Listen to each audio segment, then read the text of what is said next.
right, so we're going to start to doing a hollow poplar. And again, these are practice sessions, and I'm trying to go through like different ways of practicing and some of the other stuff that I've done. And I taught another tune another way, and we practice it. And I'm just going to show you a different way to practice tunes. Um, and this is not a way that I use normally because I'm more of a ear person, but I know so many people out there are music readers, and I really believe that learning the tune by ear is better for you. You'll remember it better and you'll understand the nuances of it. But I'm going to approach this by looking at music first. So the tune is Hollow Poplar, and I'm going to share one a particular version I found, which is in the Portland collection. But first, I'd like to read in the back of the Portland collection to get a little bit of um, where they heard about the tune. So in the back of the Portland collection, it says here about Hollow Poplar. I learned this Southern tune from mandolinist Rodney Freeland of Berkeley. And Rodney has impeccable taste in selection tunes he chooses to play. This one, a classic, is a favorite of many Portland bands. Here's an interesting footnote. Ernest Smith, the son of late fiddler Arthur Smith of North Carolina, and this song's often attributed to him, Arthur Smith, told Sue Songer that this was his father's favorite tune and that it was the very first tune he played on the Grand Ole Opry. So now I'm going to share the tune itself, and we're going to just read through the tune. And I'm going to actually play it fairly squarely, as if I didn't know anything about fiddling. So I'm going to share this. This is again in the Portland collection. It is the, let's see, I don't know, purple one maybe? Let's see, it is yes, the purple one. So, so here we go. We're going to just play through this slowly. So we look at the tune and we see, oh, it's in the key of G, 1 sharp. That's really important to know. It's in cut time like a lot of fiddle tunes. I'm going to count it out in 4 to sight read it through with you. And we're going to just do that to start out with. So here we go.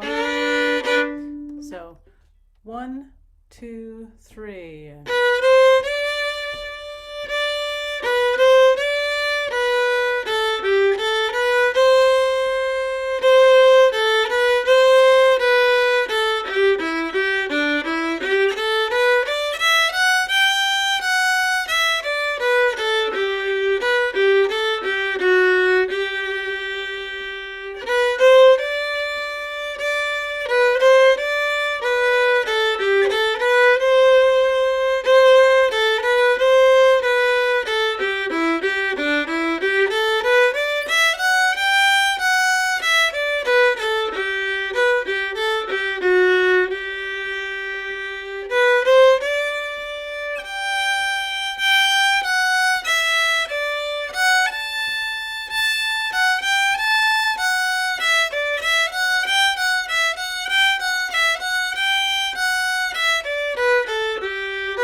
So I read it as written, no bowings. I just played it just like it was, and it's a pretty song. Just like that, it's a pretty song too.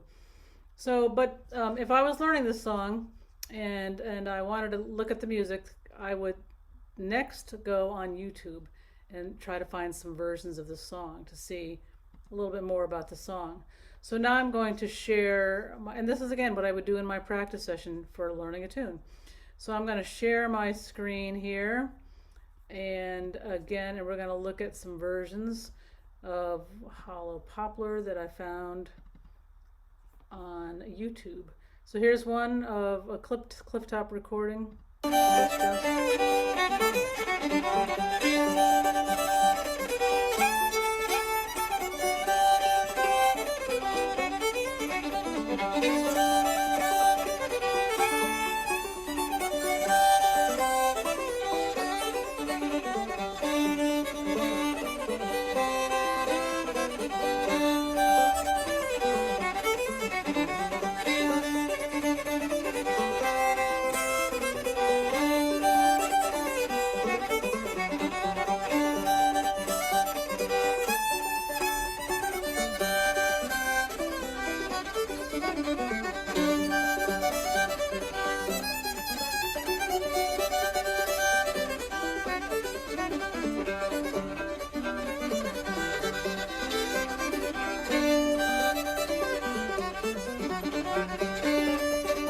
that gives you some idea. I mean, he's doing a lot of variations. It's got some good feel to it.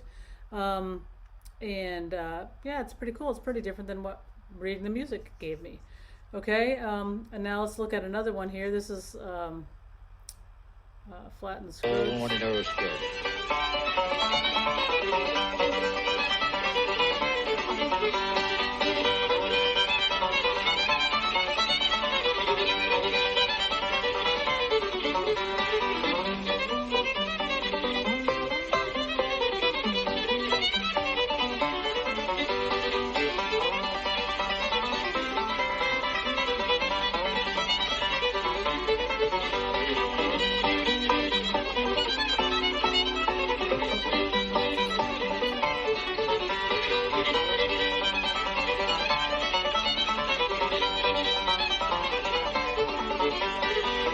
Yeah, so that's Paul Warren right there on the fiddle. Both these versions we just listened to, it sounds like they start on what's the B part on what we just read through, and so that happens a lot in fiddle tunes. And then I'll listen to one more here. This is Norman and Nancy Blake, mandolin, so it's always good to see what other instruments are doing to it. So here we go. Try the old Poplar on the mandolin guitar. If he plays the mandolin as fast as he plays the guitar, I'm going to just take off and run.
So that gives you a little bit of an idea of a lot of different variations out there.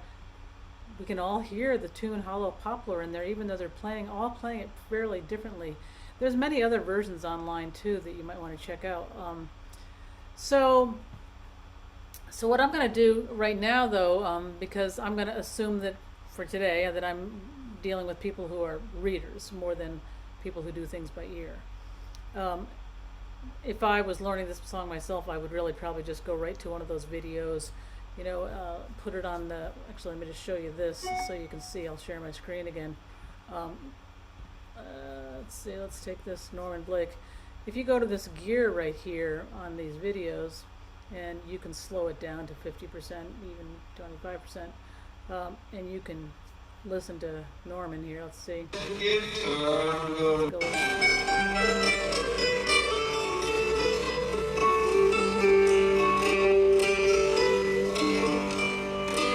So I would go and I would actually learn it right from that. Now, if you're a reader, a good thing to do would be to maybe go and learn it from that recording and write it down.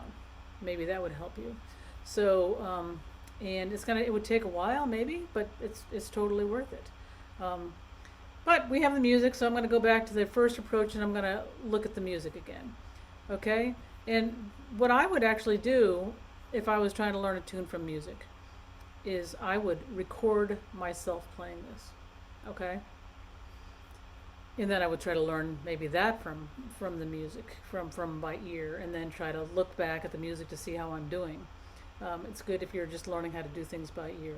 So you don't have to record it because you have me right here, and I'm going to do that with you. I'm going to play through it.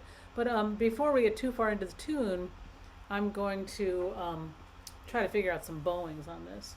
Now, we're going to go. We have 2 more days on this song, and we're going to actually spend a little time memorizing it, but we're also going to spend some time looking at those other versions again and seeing about, maybe what can we steal from those versions just to make this a little different. But I like to look at tunes and phrases, okay? So 2 measures as being a phrase, okay? So on this tune,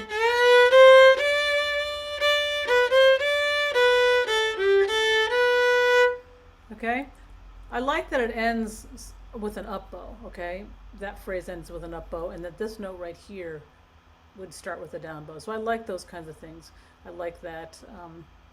It gives a little bit of phrasing to the song. So, and you don't want just a long run of notes. So, but you also might want to put in some, double stops. We're gonna do that right now, but let's not do it right now. But that's something you could be thinking of. Also, a little hammer on.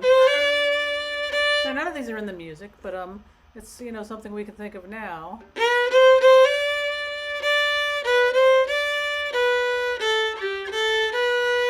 Now, I personally feel the less slurs, the better sometimes when you're first learning a tune, or if you're a beginner, because a lot of times beginners will, or even intermediate players, even advanced players, will try to put so many bowings in that it just gets sloppy.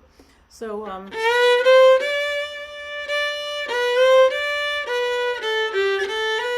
okay, so there's something nice you can do. Like I slurred right here. Let's see if I can put in some slurs here. Let's see. I slurred here,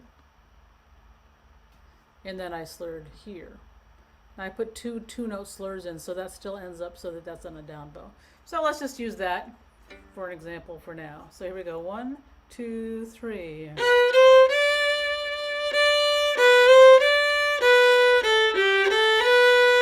Okay? Alright, so there's the first phrase. Let's just work that a little bit. 1, 2, 3.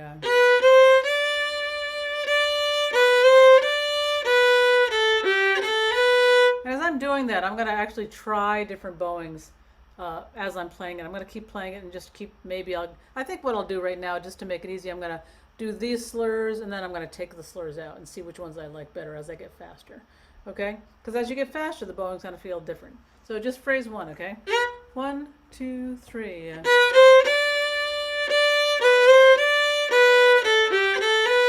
1, 2, 3. 1, 2, 3. 1, 2, 3. Okay? So anyway, and you decide what you like. And I'll probably switch back and forth between them.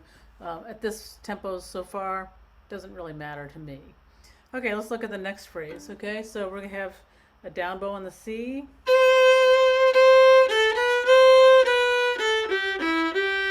Okay, so again, if you put no slurs in, that starts with a down bow, that ends with an up bow.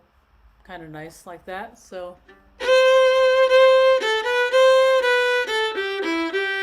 okay, we could also put a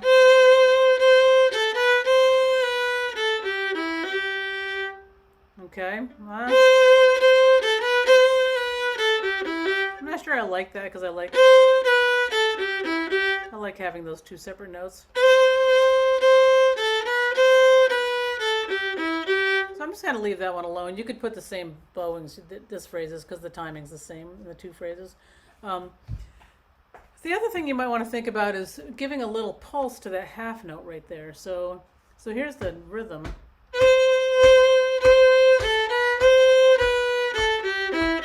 So same thing as the first phrase. You could do a little pulse. We're pulsing with the beat on these half notes. So let's play the first 2 phrases together, okay? 1, 2, 3.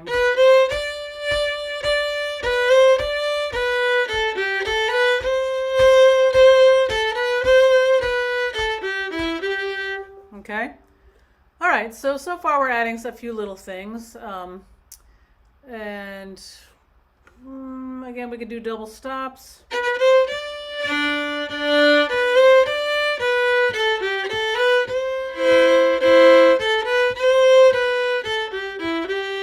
And that double stop I just did, and this is why it's important to have the chords in a song if you're learning a tune, to me, because we know that's a G chord, and the G chord is made up of G, B, and D. And so if I play a note, oops, how do I make a D out of this? If I play, because I can't make a D. Anyway, if I make a note, it's supposed to be a D. Anyway, there's got to be a way to do that. But if I make a note, I can just type in words here. How about if I do this? Text. Move that up. So this would be a GBD. GBD. So if I pick up the notes from there, from that G, B, and D, I can play an open D with that, and that works pretty nicely, okay? And then the C chord, again, I put a little text box, move this up here. The C chord is made up of C, E, and G. And so if I try to play a G, that would sound okay, or if I try to get the E, that would sound good too. The E is a little bit easier to grab, so I'm going to grab an E with that. So these are kinds of things you can decide now. So, and notice when I do that pulse,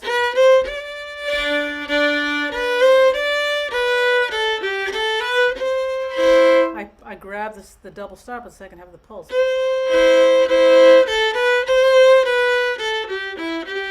Okay, so those are just little things you can think about as you're adding to this written music, okay?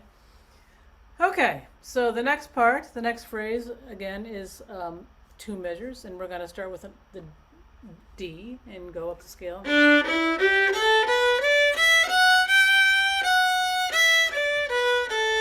Okay, again, that works out nice. No slurs, works out nice.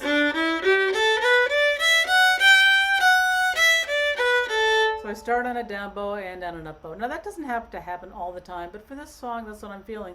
That each phrase should start on a down and end on an up. Okay, so, but because we have a run of notes here, a little pentatonic scale going up here, we could do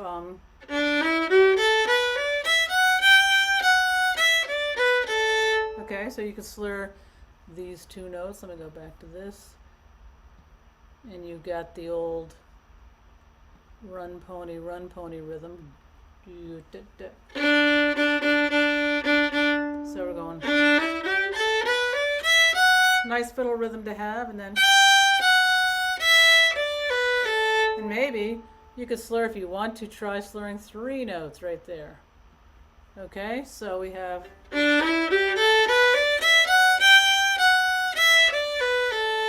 okay, and then we're on a down bow again.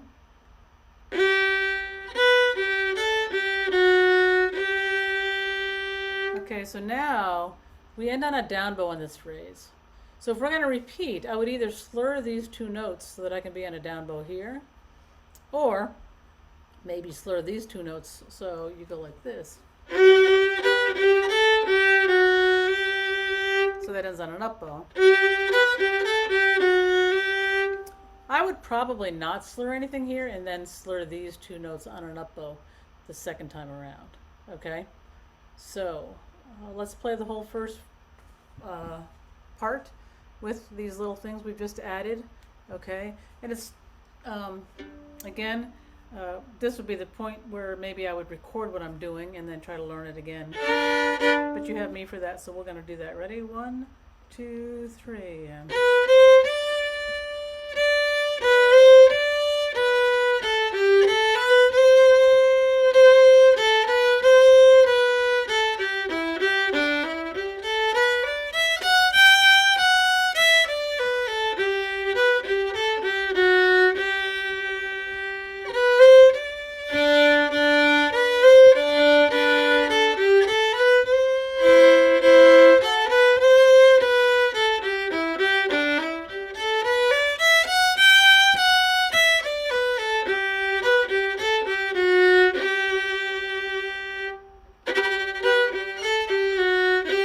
There's stuff you can do there. So,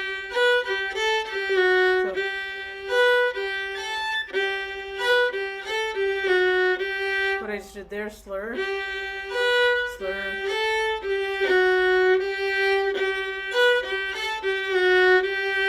So there's something you could do.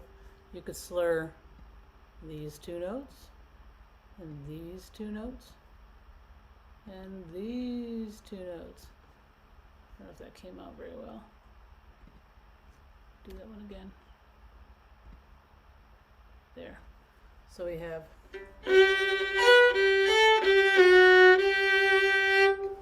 Again, do what feels right to you, what feels comfortable to you right there, okay? So bowings are kind of a personal thing. So, okay, so there's a section 1, and we're only going to deal with section 1 today, but we're going to try to learn this a little bit. So I'm going to hide the screen from you, and we're going to try to get the first phrase down, okay? So here we go, hollow poplar, just phrase 1. So it starts like this. Alright? And you don't have to do the double stop if you don't want to. I won't do it again right now. So here we go. 1, 2, 3. And I'll put that extra D on there. Now notice, if you do know much about chords, we're on the G chord, which is G, B, and D. And we're going to start on the B note of that chord.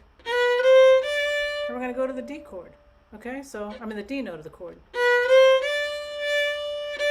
And then we're going to do it again with just a little bit different rhythm. So that's all based around that G chord. So if you know your chords, it really helps you find the tune. Okay? So here we go. 1, 2, 3. Again. 1, 2, 3. Okay? And then you're going to go to the A. So that's kind of wandering around the G and the B with an A. So you got the A, G, A, B. Okay. Okay, let's put that all together. From the beginning, the first phrase. 1, 2, 3.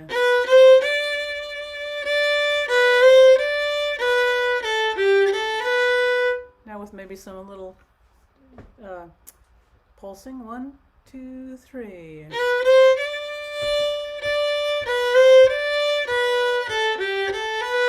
One, two, three.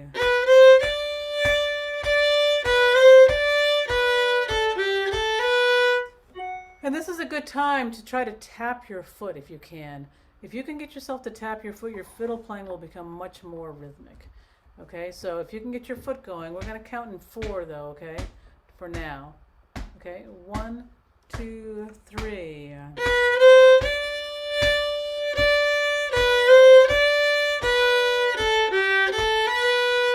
Okay, so that's phrase 1. Hopefully we can get that back in our head when it comes back to it. The next phrase is a C chord, okay? And so we're going to go to a C note. And we're going to do C twice. And then I'm going to go A, B, C. B, A. So the key notes in that part right there.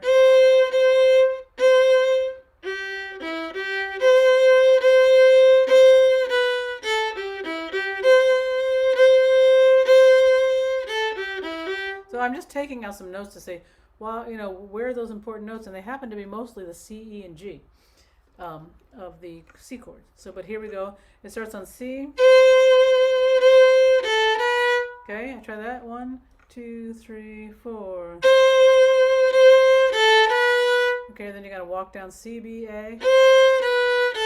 Okay, 1, 2, 3 together.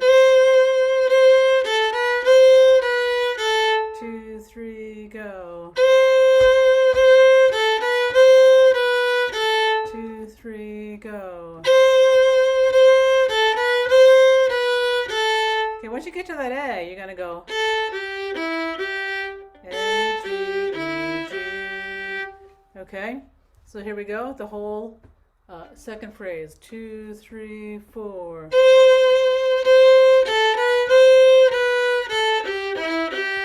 2, 3, 4.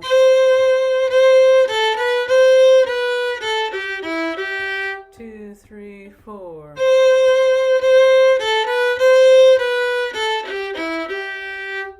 Okay, so now we're going to try to put the 2 phrases together. Remember phrase 1 and phrase 2, and that's kind of our goal for for today, is to memorize phrases 1 and 2. So what you want to do, leave your fiddle out if you have the appropriate humidity levels, and go about your day, walk by your fiddle every once in a while, pick it up and say, can I remember those first two phrases of Hollow Poplar? And just try to play them. It'll take you seconds, and then you put your fiddle down. You walk away, you play them, just try it one time.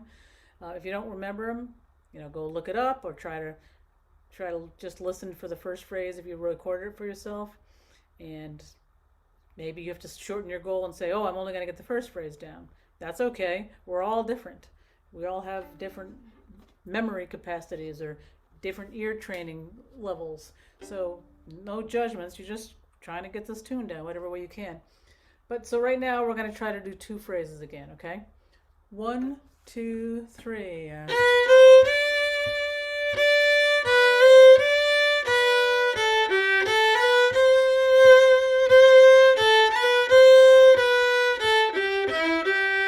So I'm going to go really slow because that really makes us think of the notes, all right? So 1, 2, 3.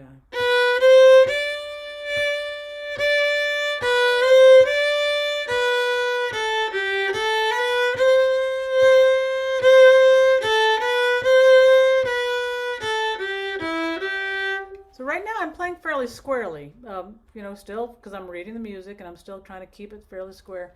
And that's okay. I like to teach that way and then add stuff later. So, okay, let's do it one more time. 1, 2. Actually, let's go really slow.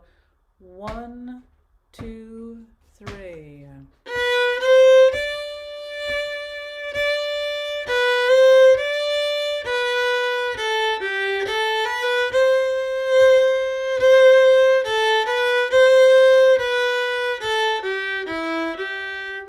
So sometimes it's nice to use a metronome because then you can also set yourself little goals.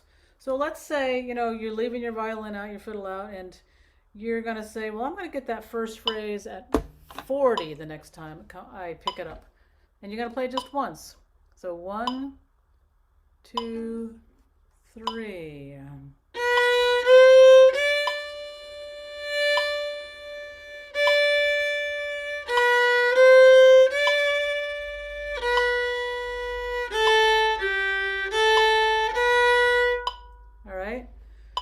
Or maybe you want to say, oh, I'm going to play it at, 920. 1, 2, 3.